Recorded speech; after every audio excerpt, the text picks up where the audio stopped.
Welcome to the Defense and Aerospace Report. I'm Vago Muradian here at the Center for Strategic and International Studies in downtown Washington, D.C., where we're talking to Mark Cancian, who's a retired United States Marine Corps colonel. After that, a career in the civil servant in the Pentagon, as well as in the Office of Management and Budget. You're a senior advisor here. Mark, I wanted to get your take on the national security strategy released by President Trump yesterday, but quite a lot of fanfare that has surrounded it. The administration is touting the fact that it did it in his first year, which is a major accomplishment. He's the first president to actually personally roll it out, which ticks off that box. And there were a lot of concerns about the language that was going to be in the document, whether it's Trumpian or not Trumpian. I want to ask you that in a minute. But first, from the standpoint of a strategist who engaged in this sort of stuff when you were in government and when you were in the Marine Corps, talk to us a little bit about what you liked about what the strategy said and what it didn't, because it was a lot of very classical themes are in it, but there are also some differences. Yes, these documents in the past have typically not got a lot of attention because they're very high level, they're very vague, and frankly full of platitudes. This one was watched much more carefully because Trump has raised so many questions about the U.S. role in the world that people wanted to see how that might play out in policy. So this got a lot of attention. I think there are a couple of interesting aspects to it. There are sort of three pieces, I would say, to the document. The first piece are mainstream national security concepts that you would see even in the Obama administration when the Obama administration described, for example, 5 challenges: Russia, China, North Korea, Iran, global terrorism, and you see the same 5 challenges in this document. Which that administration called cricket, right? That was one of the guiding principles. And there were several others: the importance of innovation. Then there are some themes that are Republican mainstream national security thinking. Missile defense comes to mind, for example. And a lot of the economics reflects Republican thinking on economics, not necessarily Democratic thinking, but in the Republican mainstream. And then there are some themes that are signature Trump issues, and these would be border security, trade policy. And permeating the document is this America First tone that's, I think, distinctively Trump also. How do you respond? You know, there is a debate about whether or not the document is a Trumpian document or not. There have been some stories that said it's decidedly un-Trumpian, whereas if you talk to a lot of people and you look at the language and listen to it, it's absolutely Trumpian and is aimed at one person who's the decider, who's the president, who is President Trump. From your standpoint, is this a Trumpian document or not? Well, I would go back to my 3 categories and say parts of it are very classically Trumpian. Parts of it are very mainstream national security thinking. It's really a little different from what he had talked about when he was campaigning and what some of his statements would have indicated. Our mutual friend, Dr. Elliot Cohen of the Paul Nitze School of Advanced International Studies at Johns Hopkins University, has been very harsh in his criticism. You know, he's said that given that Lieutenant General H.R. McMaster, the National Security Advisor, and Nadia Shadlow are worked on it, that it would be an exquisitely written document, and you can tell the hallmarks of both of them as you read this document. And in the end, he said it will be ultimately useless because it's pointed at a president who tends not to follow any script but one that he makes up as he goes along. I think Elliot was a little more colorful in the way that he phrased it. But from your standpoint, how relevant and significant a document is this? Or is this, as he and several others have said, something that's of less value than the folks who invested such time into it might want? Well, these documents are always aspirational. So if you go back and look at the history of national security strategies, all of them are unprioritized, all of them are pretty vague, and they're aspirational. And this one is no different. So to say that, well, that this could not be executed, you don't really know where to go with it, that doesn't distinguish it from its predecessors.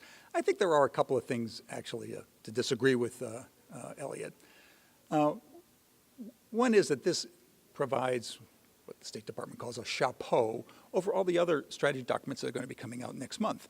The Department of Defense will come out with its national defense strategy. It will come out with a missile defense strategy. It will come out with a nuclear posture review. And the State Department will, I think, come out with a strategy of its own. So it gives direction to them. And Mattis has been more clearly in the traditional national security stream. And I think it gives Mattis some cover to continue doing essentially what he's been doing.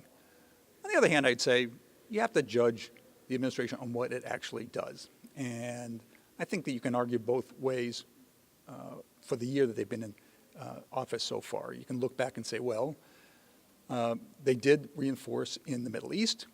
They have continued exercises and a lot of activities in Eastern Europe against the Russians. They have continued deployments to the Western Pacific against the Chinese.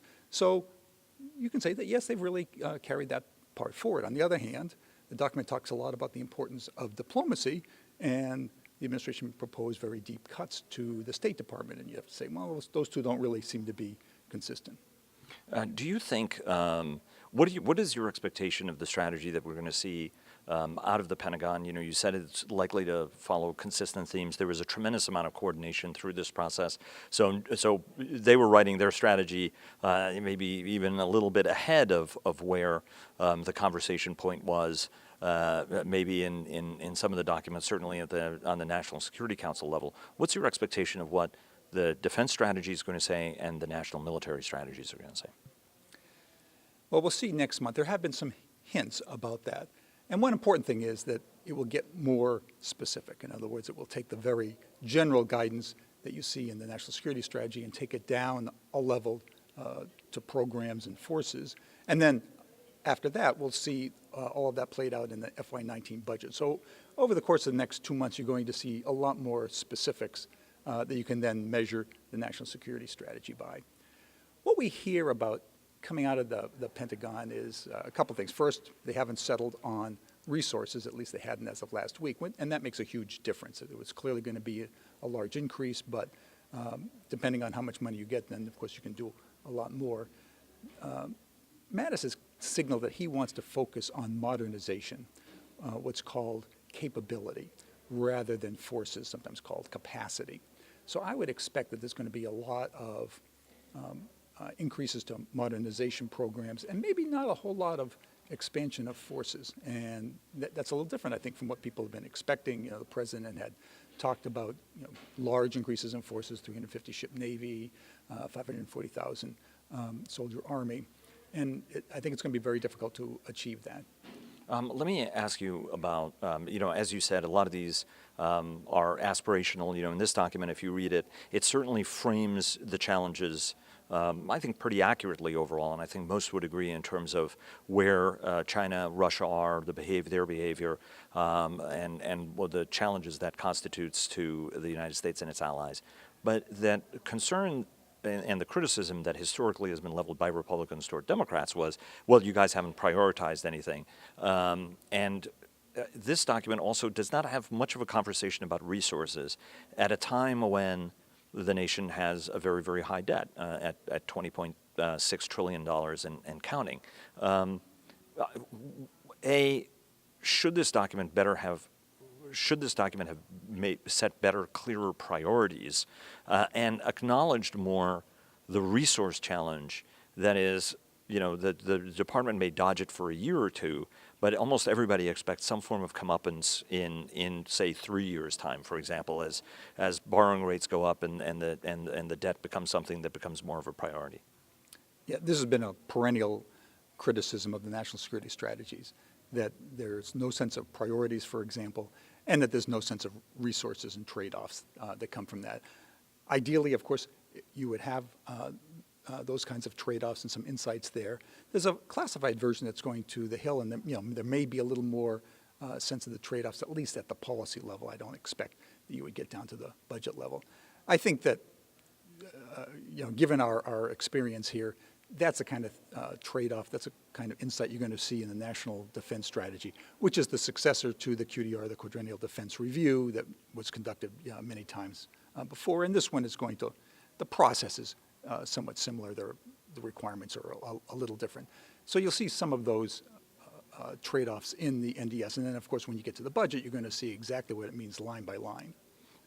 Well, I mean, every one of these strategies have been sort of criticized for being Christmas trees, and every one of the ideas is an ornament that gets hung on them, almost of equal weight. Well, let me ask you about partnership. International affairs tends not to be a zero-sum game. We give a little, sort of like buying a house. Both parties sort of walk away not as happy as they'd like to be, which is probably, sort of the right place to end up. And yet this document consistently talks about winners and losers and why it's important to be a winner. These documents also are intended not just for guidance for the U.S. government, but also as reassurance for our allies, but also perhaps a warning, as this document is, for Russia and China.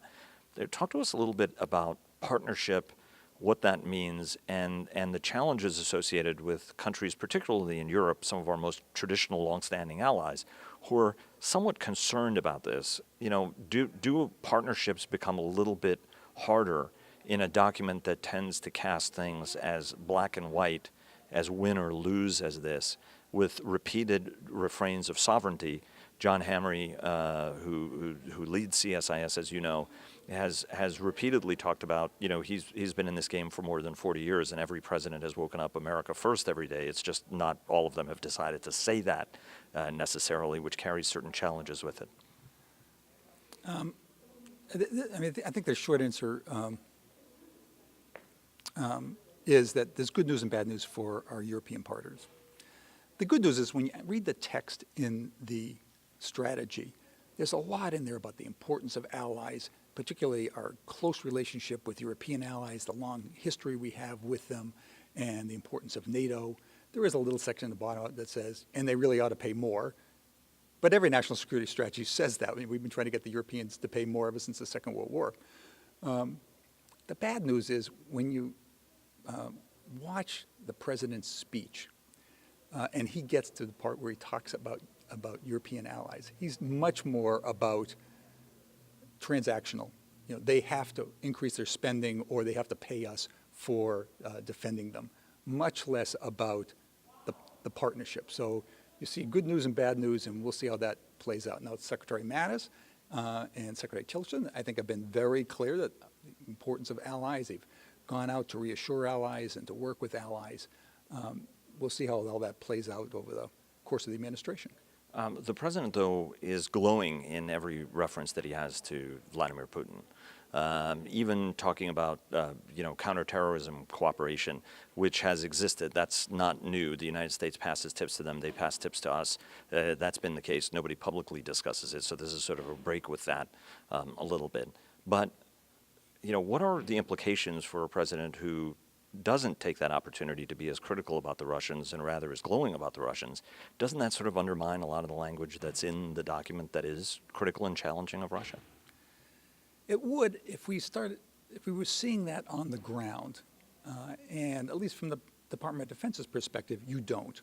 In other words, all the activities that we have started in Eastern Europe that come under this program called the European Reassurance Initiative are continuing, and in fact, they're ramping up. In 2018, they increased, and I understand that they're going to increase in the future. So our activities to counter Russia in the Baltics and in Eastern Europe are increasing under this administration. And that makes me feel better that there's some separation between what the president says about Putin and what we're actually doing on the ground. And I also remember that other administrations began with very optimistic views about Putin, believing that they could cut through years of hostility with a personal approach. Remember, Bush said, "I looked into his eyes," and then Secretary Clinton, had the reset button. And I think the administration's then come to realize that the problem isn't a lack of candor and lack of sincerity. The problem is 1,000 years of Russian history that drive them to be paranoid and to try to build buffers on their borders. Well, I guess the Obama administration would probably have said, well, at least with Medvedev, we managed to get a nuclear reduction deal and did have some cooperative ventures before Putin got back in and and sort of put an end to that. Well, let me turn you to Asia briefly before I let you go. All eyes are on North Korea, and we had a very unusual situation last week. I happened to be in Sweden, where Secretary Tillerson's comments about, look, let's just open a dialogue, were greeted as with a little bit of a relief, and not much time went by before which the White House said, absolutely not, that's not what we're doing. And now it's a somewhat more tempered, there will be conditions and we may talk, we may not talk. Talk to us about, where you see this going. What's the right approach to try to diffuse, a situation that, has the entire world on edge at this point? The Trump administration is in a tough spot that its predecessors had put it in. If you go back 3 administrations, all the presidents and many national security officials have been saying it's unacceptable for the North Koreans to acquire nuclear weapons and have the ability to deliver those on the United States. Well, they didn't have to make good on that promise, on that goal. It's fallen to Trump to do something. And then basically he either has to accept a nuclear North Korea, which some people are arguing for and relying on deterrence, or to try to get them to give up nuclear weapons in some way. Now, what they've done so far about increasing sanctions, that seems pretty sensible. Maybe you'll get some leverage. The Chinese, of course, are the key here, and they play a double game, frankly. But it's a very tough spot. I do get this question a lot from my relatives. Should I be worried? Should I be moving out of Washington? And I say no. I wrote a piece a couple of months ago saying, what would you see if the U.S. military really thought there was going to be a conflict? And there's a series of things that they would do, starting with evacuating dependents. But you would also see ships surging to the Western Pacific. You would see reinforcements going into Korea. You would see U.S. equipment coming out of the warehouses where it's stored. And then my ultimate indicator, which is the 300th Military Police Brigade. And you'd say, well, what is that?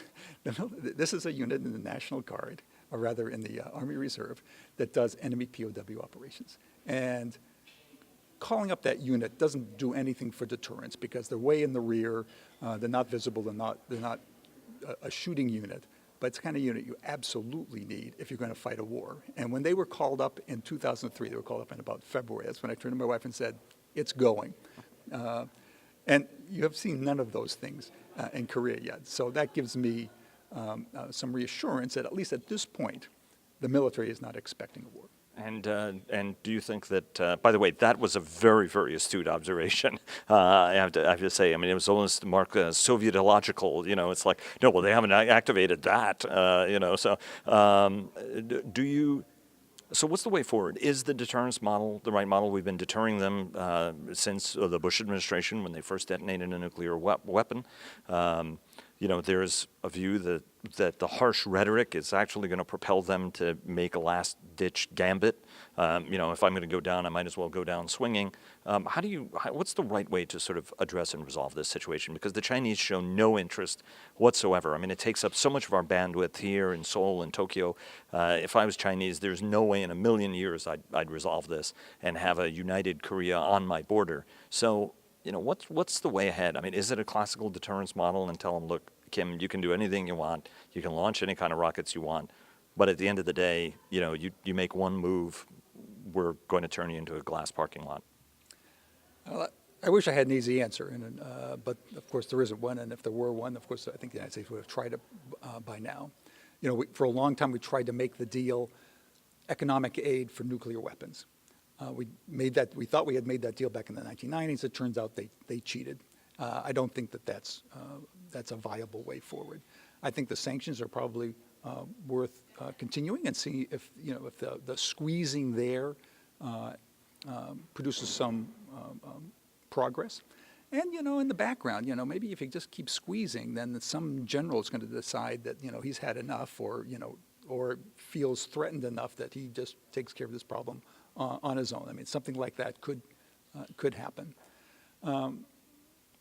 The problem with deterrence, it worked great with the Soviet Union, but then you were dealing with a very rational opponent. And I'm not sure that we really have that in North Korea over the long term. Plus, even with the Soviet Union, there were times, Cuban Missile Crisis, for example, when things got much closer to conflict than we would have liked. So I think deterrence is a good fallback, but to go to that quickly, I think, is very risky for the long term. Talk to us about climate change. The last several documents have mentioned that. Obviously, it was a priority for the Obama administration. This administration and the president made its views very clear. Is it unusual that something so significant, something that the military has so focused on, something like climate change that actually in part drove the Syrian civil war, in fact, is something that's not mentioned at all in a 68-page national security strategy document? I think in this case the answer is no, and the reason for that is that Trump and the Republicans have made their position clear before the document. So the document, I think, reflects what they have been saying and what they campaigned on. So the answer to that is no. I mean, you have seen in the past, shifts in particular kinds of programs. The Democrats come in after Reagan and Bush with a lot of skepticism about missile defense, although they did continue the program. When you look at the document, there's a little bit of climate change still in there. Not very much. It's not listed as a threat. They don't even use the phrase climate change, but they do talk about reducing pollution, and they include greenhouse gases as a pollutant. So I think that was sort of the last little nod towards climate change.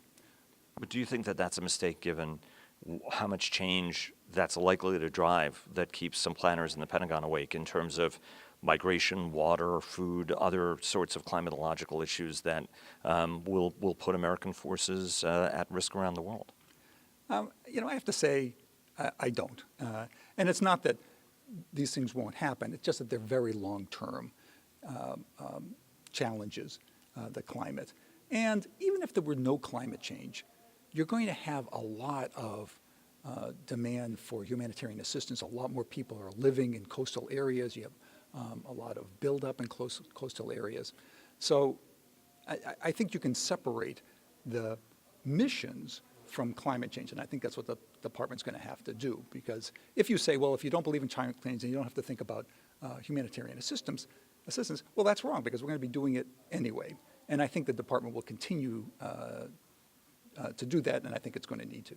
Mark, thanks very much. Hope you have a terrific holiday, and look forward to talking to you when the military strategy is out. Thank you very much. Great and the defense strategy.